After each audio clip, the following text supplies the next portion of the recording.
ପିଲାମାନେ ତୁମମାନଙ୍କୁ ମୋର ଏଇ ସଂସ୍କୃତ ଶିକ୍ଷାୟତନର ପ୍ରକୋଷ୍ଠ ମଧ୍ୟକୁ ସ୍ୱାଗତ। ଆଜି ପିଲାମାନେ ଆମେ ଆମର ଏଇ ପ୍ରକୋଷ୍ଠ ମଧ୍ୟରେ ପଢ଼ିବା ସଂସ୍କୃତ ବ୍ୟାକରଣର କେତେକ ଉପାଦେୟ ଅଂଶ, ଯାହା ଆମର ଜାଣିବା ନିହାତି ଆବଶ୍ୟକ। ଆମେ ଆଗରୁ କାରକ ବିଭକ୍ତି ପଢ଼ିଥିଲେ, କିନ୍ତୁ ଆଜି ଆମେ ଦେଖ କିଛି ଉପପଦ ବିଭକ୍ତି ଜାଣିବା। ତାହେଲେ ପ୍ରଥମେ ଆସ ଉପପଦ ବିଭକ୍ତି କ'ଣ ଏବଂ ତାହା ଯୋଗେ କିପରି ବିଭକ୍ତି ହେଉଛି ତାହା ମଧ୍ୟ ଦେଖ। ଦେଖ, ଉପପଦ ବିଭକ୍ତି କହିଲେ କେତେକ ପଦର ପ୍ରୟୋଗ ହେତୁ ସ୍ୱତନ୍ତ୍ର ବିଭକ୍ତି ହୋଇଥାଏ, ଏହାକୁ ଉପପଦ ବିଭକ୍ତି କହନ୍ତି। ଯେପରି ରାମାୟ ନମଃ, ଏଠି ଆମର ନମଃ ଶବ୍ଦ ଯୋଗରେ ରାମାୟ ହେଇଛି ଚତୁର୍ଥୀ ବିଭକ୍ତି, ତେଣୁ ଏଠାରେ ଉପପଦ କ'ଣ? ଉପପଦ ହେଉଛି ନମଃ। ନମଃ ଏହି ଉପପଦ ବିଭକ୍ତି ଯୋଗରେ ରାମାୟ ହେଇଛି ଚତୁର୍ଥୀ ବିଭକ୍ତି। ବୁଝିପାରିଲ ପିଲାମାନେ? ଉପପଦ ବିଭକ୍ତି କହିଲେ କ'ଣ?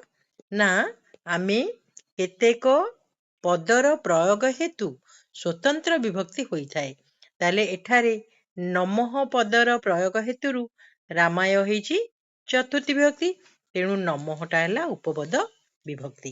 ତମେ ଏହିପରି ଅନେକ ଉପପଦ ବିଭକ୍ତି ଅଛି ଯାହାକୁ ତୁମେ ମଧ୍ୟ ଜାଣିଛ ଏବଂ ତାହା ଯୋଗେ କୋଉ ବିଭକ୍ତି ହେଉଛି ଜାଣିଛ। ଯେପରି ଇତି, ଇତି ଗୋଟେ ମଧ୍ୟ ଉପପଦ ବିଭକ୍ତି ହେଉଛି ଏବଂ ଏହା ଯୋଗରେ ପ୍ରଥମା ବିଭକ୍ତି ହେଉଛି।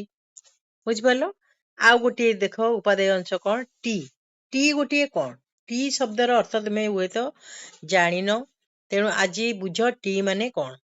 ଅନ୍ତ୍ୟସ୍ୱରକୁ ଟି କହନ୍ତି।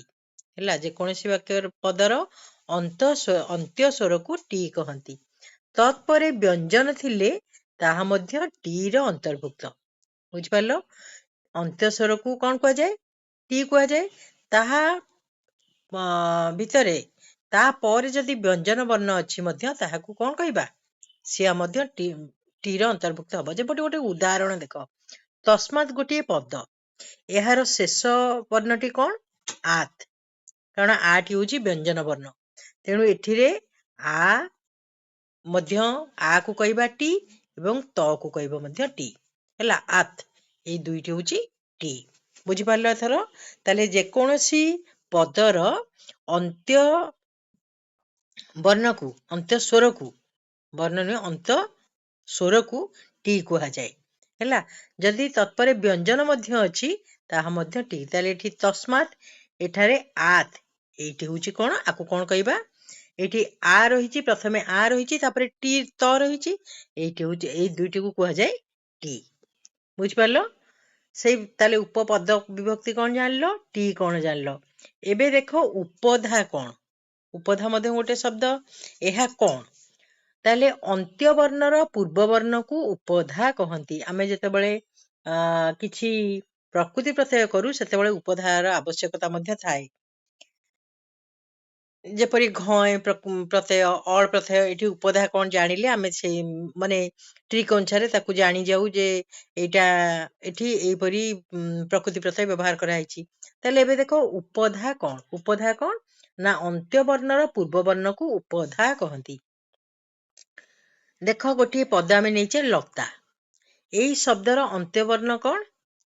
ଆ।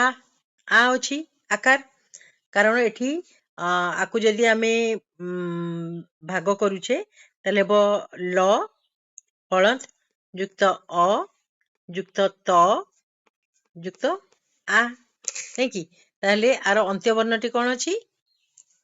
ଆ ଅଛି। ତାହେଲେ ଆର ପୂର୍ବ ବର୍ଣ୍ଣ କ'ଣ? ତ।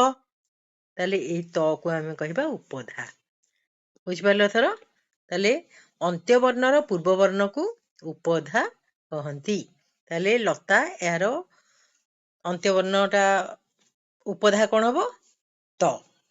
ହେଲା, ସେଇପରି ଅଚ୍ କାହାକୁ କହିବା? ଦେଖ, ଅଚ୍। ଅଚ୍ ସ୍ୱର ବର୍ଣ୍ଣକୁ ଅଚ୍ କୁହାଯାଏ। ତାହେଲେ ତମେ ତ ଏବେ ବି ସୁଦ୍ଧା ବୋଧହୁଏ ବହୁତ ପିଲା ଅଛ, ତମେ ଜାଣିନଥିବ ଯେ ସ୍ୱର ବର୍ଣ୍ଣକୁ କ'ଣ କୁହାଯାଏ? ଅଚ୍ କୁହାଯାଏ। ବ୍ୟଞ୍ଜନ ବର୍ଣ୍ଣକୁ ଅଳ କୁହାଯାଏ, ତମେ ପିଲାମାନେ ଆଗରୁ ଜାଣିଛ। समस्त व्यंजन वर्ण को अल वर्ण कहती सेहीपरि स्वर वर्ण को कहती अच। जेपरि आमे कहूचे अ आ हसई दीर्घई हर्षौ दीर्घौ रु ए ऐ ओ औ ए हमर स्वर वर्ण एगुडी को कोन कहै जाय अच बोली कहै जाय। बुझिपालो मन रखिबो हैला स्वर वर्ण को आमे कोन कहूचे अच कहूचे। सेपरि अनुनासिक कोन अनुनासिक मुख सहित नासिका द्वारा उच्चारित वर्ण को अनुनासिक कहती हैला मुख सहित उच्चारित मुख सहित नासिका द्वारा उच्चारित वर्ण को अनुनासिक कहती। पिला माने आमे तुम आगुरु पढ़िच वर्ग हमर 5टी अछि कचट तप ए कचट तपर अंत्य वर्ण गुड़िक मन पकाउ टिके व न्य ण न म हैला व न्य ण न म एगुड़िक होची अनुनासिक वर्ण कारण यह मुख सहित नासिका द्वारा उच्चारित हुए। बुझिपारलो ताले अच कौन जानिलो उपधा जानिलो अनुनासिक जानिलो। एबे विभाषा शब्द कौन विभाषा विभाषा कहिले आमर निषेध बा विकल्प को विभाषा कहती। निषेध बा विकल्प विकल्प माने तुमे बुझी पारथियो बोधुए एटा नहेला सेटा जेमति आमे और कहू इंग्रजी रे और हैला ताले विकल्प विकल्प शब्द को आमे निषेध और विकल्प को आमे विभाषा कहू। एहा स्थल रे विधि निर्देशर ऐच्छिक प्रयोग हुए हैला एहा स्थल विशेष रे विधि निर्देश रे व्यवहार हुए।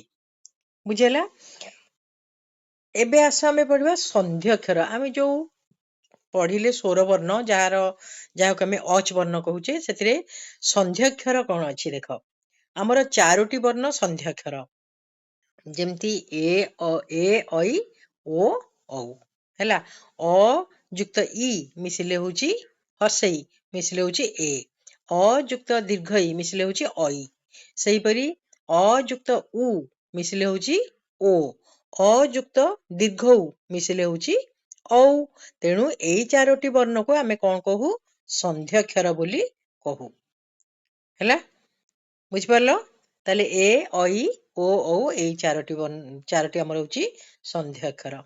सेही परी देख अल काहाकू कहा जाय एले आ टिके पूर्व कहिथिली जे समस्त स्वर वर्ण को अच वर्ण कहा जाए सेही परी समस्त वर्णमाला को अल कहा जाए। आमे विशेष करी व्यंजन वर्ण को अल वर्ण कहू किंतु समस्त वर्णमाला को अल कहा जाए हैला पिला माने ताले एगुड़िक निहाती हमर जानिबा दरकार व्याकरण पढ़िबाकू यदि तुमर प्रकृत रे इच्छा होताय ताले एगुड़िक निहाती तार व्याकरणर मूलदुआ मूल अंश। एबे हमें देखिबा गण काहाकू कहा जाए गण गण माने तो तमे जानिछ समूह आमे ओडिया अर्थर बुझे समूह ताले गण काहा कहा जाए देख व्याकरण रे केतेक शब्द बा धातु प्रभृति को गोटिए स्थान रे सन्निविष्ट करा जाइछि सेगुड़िक गण पाठर अंतर्भुक्त। प्रत्येक गण पई व्याकरण रे गत प्रक्रिया रे विशेषता देखा जाए जेपरी सर्व शब्द आदि करी सर्वनाम गण संख्या हैला सर्वनाम सर्वरु जेमति आमे अस्मद जुस्मद तत् सर्व एगुड़िक सब आमे कोन कहूछु सर्व आदि गण सेगुड़ा गण माने तो तमे जानिछ समूह हैला सर्व आदि आदि रे अन्य माने सब जाउचंती सेही परी धातुरु भू को आदि करी भ्वादि गण संज्ञा प्रचलित भू आदि भू गोटे धातु तमे जानिछ तेणु भू रे और अनेक धातु को कोन एकाठी करी ताकू भ्वादि गण बोली कहा जाए हैला पद गठन रे गणर उपयोगिता रहिछि हमर समस्त पद गठन रे हमर गणर उपयोगिता रहिछि जेमति कहली शब्दरु सर्व आदि गण धातुरु भू आदि गण 10टी गण रहिछि हमर भू आदि सर्व तो अनेक सर्व बा सर्वनाम पद रहिछि सेगुड़ी को कोन कहा जाए गण कहा जाए। ताहले पिला माने आज आमे किछि नुआ कथा जानिले जेपरी गण अल अच ଆଉ କ'ଣ ସନ୍ଧ୍ୟାକ୍ଷର ଏବଂ ଉପପଦ ବିଭକ୍ତି ଏଗୁଡ଼ିକୁ ମୁଁ ଭାବୁଛି ତୁମ ପାଇଁ ନିଶ୍ଚିତ ଭାବରେ ଦରକାର ଏବଂ ଏଗୁଡ଼ିକ ଜାଣିବା ଦରକାର। ବ୍ୟାକରଣରେ ଏଗୁଡ଼ିକ ନିହାତି ଜାଣିବା ତୁମର ଦରକାର। ତାହେଲେ ପିଲାମାନେ ଆମେ ଆଜି ପାଇଁ ଏଇଠି ହିଁ ରଖିବା, ଏଇଠି ରହିବା।